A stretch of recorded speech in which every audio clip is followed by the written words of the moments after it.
I'm a certified Scrum Master, and I'm going to tell you something your boss probably won't. If you're doing the job right, you're actively working yourself out of a job. A lot of people think a Scrum Master is a meeting secretary. Maybe they just move some Jira tickets around, but that's not a leader, that's a busy fool. At Project Management 101, we don't do the busy work. Today, I'm going to break down the role of a Scrum Master and what they actually do. Hi guys, welcome back to Project Management 101. It's Dave here, it's great to see you. It's been a little while since I recorded my last video. Last week's update was a live talk that I did last week. It was great to share that with you, I hope you enjoyed it. The Prince 2 Foundation Bumper Edition that we launched at Christmas has gone down really well. We've gained loads of new subscribers, lots of interaction with the channel. It's great to see. Thank you so much for that. If you've not subscribed yet, I'd recommend you click that little red button down below. It's great and really helps out the channel. So please do. As I said at the start, we're breaking down the role of a Scrum Master, but to understand where that fits in the wider Scrum organisation structure, let's look at the three power structures of Scrum. Let's talk about first the product owner. The product owner owns the value for the team, represents the customer and helps the team to make sure that we're focused on delivering the value for the customer and deciding what we build. Up next is the role of the developer. So in a Scrum team, it's normally built around a technical software engineering team, for example. The role of the developer is the team. It might include business analysts, quality assurance engineers, and software engineers, whether that's front end, back end, DevOps, you name it, they can be part of a Scrum team. The developer role decides how we build a thing. And last but not least is the Scrum Master. The Scrum Master owns the flow for the team.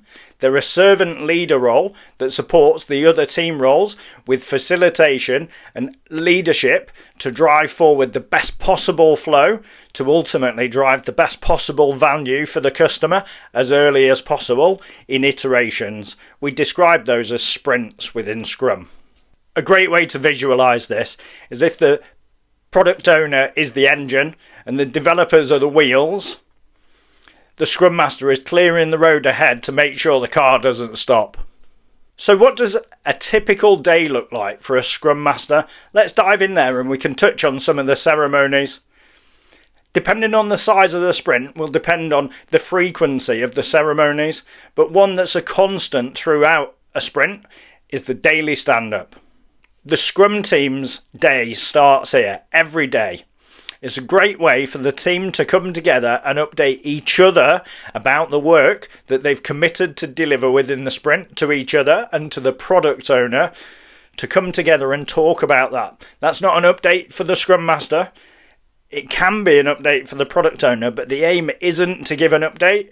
It's to talk about the progress towards the goal that you've set for the sprint. So each role should come and talk about the progress that they made in the last 24 hours, where they're focusing their time in the next 24 hours, and if they've got any issues that are going to stop them achieving the goals that they're setting themselves to move forward to meet the iteration, the sprint. As a Scrum Master, if the team are talking to you and giving you an update, you've failed. You've already failed. Stop.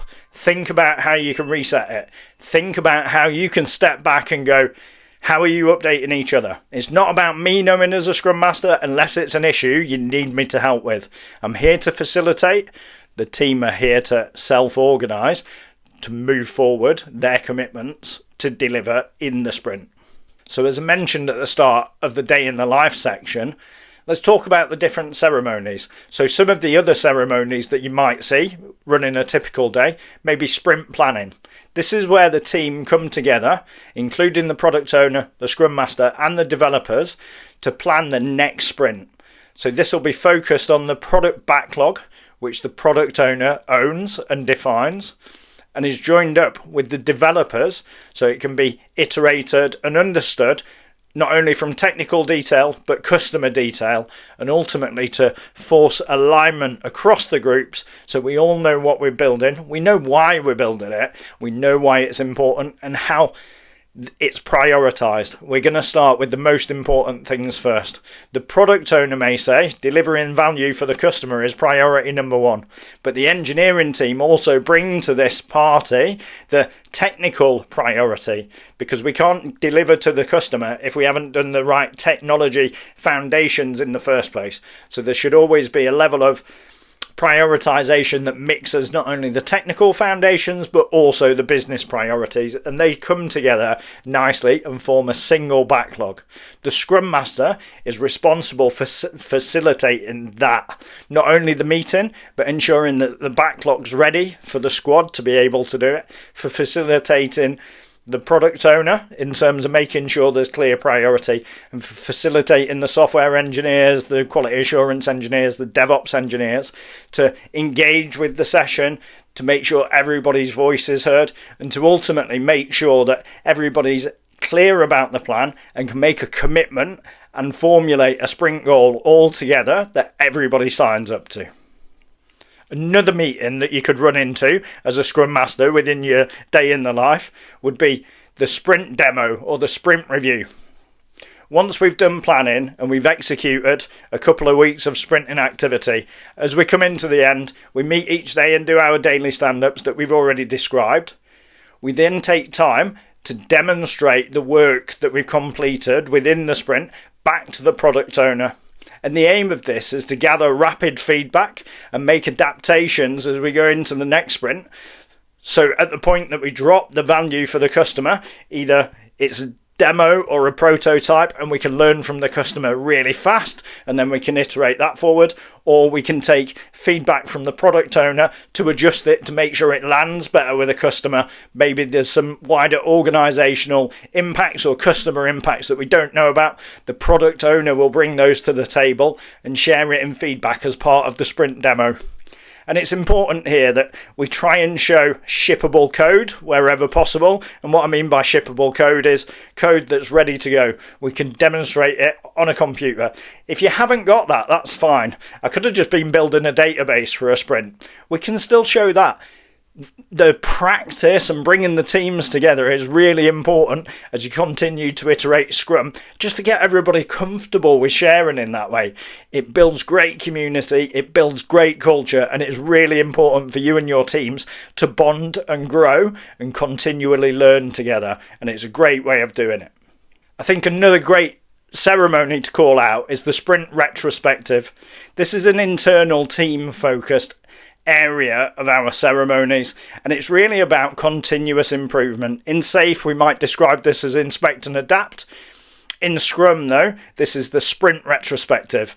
The Scrum Master facilitates all of the engineers and partakes themselves, as well as the product owner, to understand what went well, what didn't go quite so well, what are we going to change moving forwards.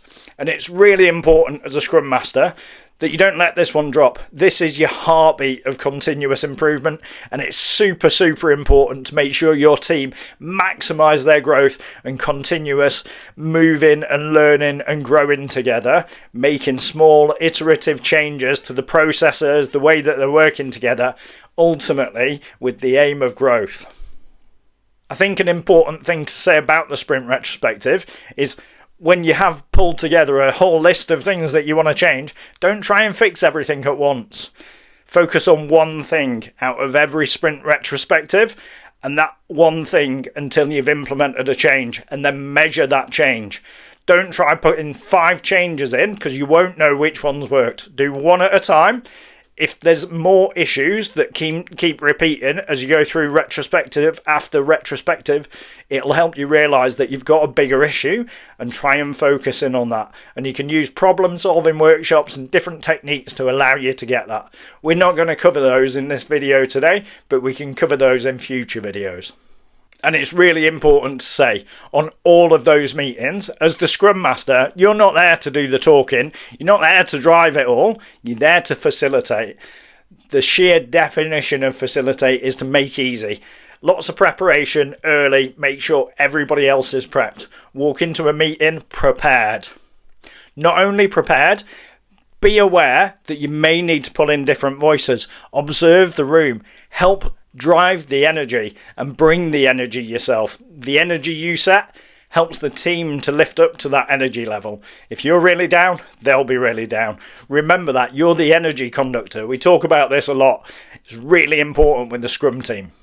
One of the key roles as a Scrum Master is removing blockers. So I talked at the beginning that a Scrum Master is a servant leader for the team. And what that means in reality is not updating Jira for them. They're there to serve the team. How can I facilitate the meetings? How can I make sure the team's flow is effective? How can I remove wider organisational impediments that are slowing down the team? Ask the team a question like, how many days does it take us to get to production from the point that our code is ready? If that's 4 or 5 days, there's some great steps that the team could think about. How can I reduce friction? What are the things that are slowing us down? They're impediments to the team flow. And as a Scrum Master, you've got to think about the flow. You've got to think about barriers and blockers. The team may say, I've got an issue with a dependency with another team. That's a blocker.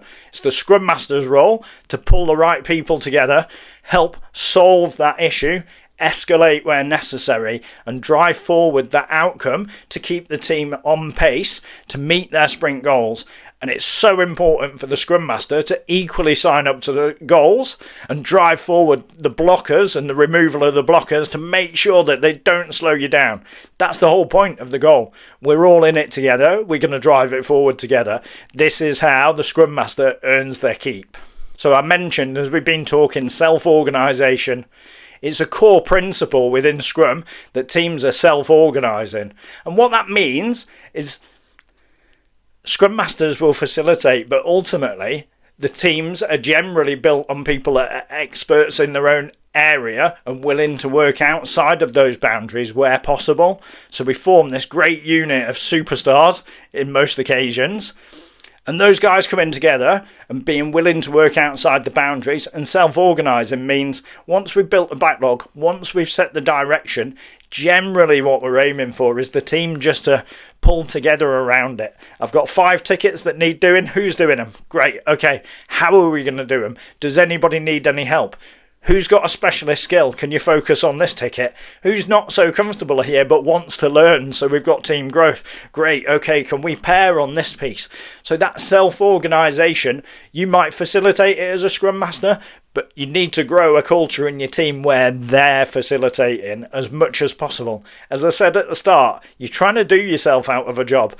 And whilst I don't really mean it, there's plenty of jobs outside of the Scrum team once they get to a great place of self-organisation that you can go and start to deal with. Wider organisational blockers. How do you get a better funnel of work into the team? How can you help the product owner get clearer on the backlog?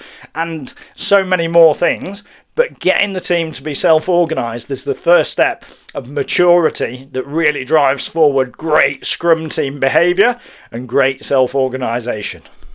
I think a great way to summarise it is a Scrum Master can wear many hats, and there's lots of articles online. I'd recommend you go and read some.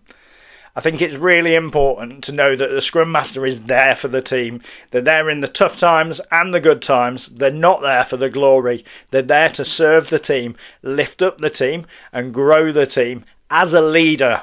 And that means great facilitation, lots of energy, being really planful, but focusing on the value, holding the product owner to account to make sure the team doesn't get bottlenecked by the product owner, but bringing together that cohesive environment and the great culture growing together as a team. That's the role of a Scrum Master. The Scrum Guide will tell you many different things. Everybody's got an opinion.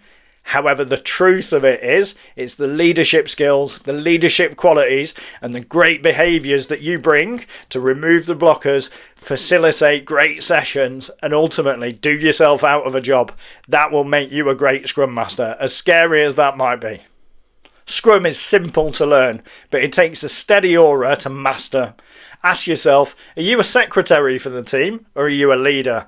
Drop a comment below. Let me know your thoughts. What do you think about Scrum? Is there anything you'd share with the community to help them grow? Is there anything that you disagree with that I've talked about? I'd love to hear about it. Just drop a comment. Let's talk about it together. It'd be great to continue to grow the community. Make sure you smash that like button if you got some value out of the video, and make sure you subscribe so you don't miss any more great content as we move forward in 2026. That's all for this week. I'm Dave. Thanks for watching Project Management 101. From chaos to clarity, take care.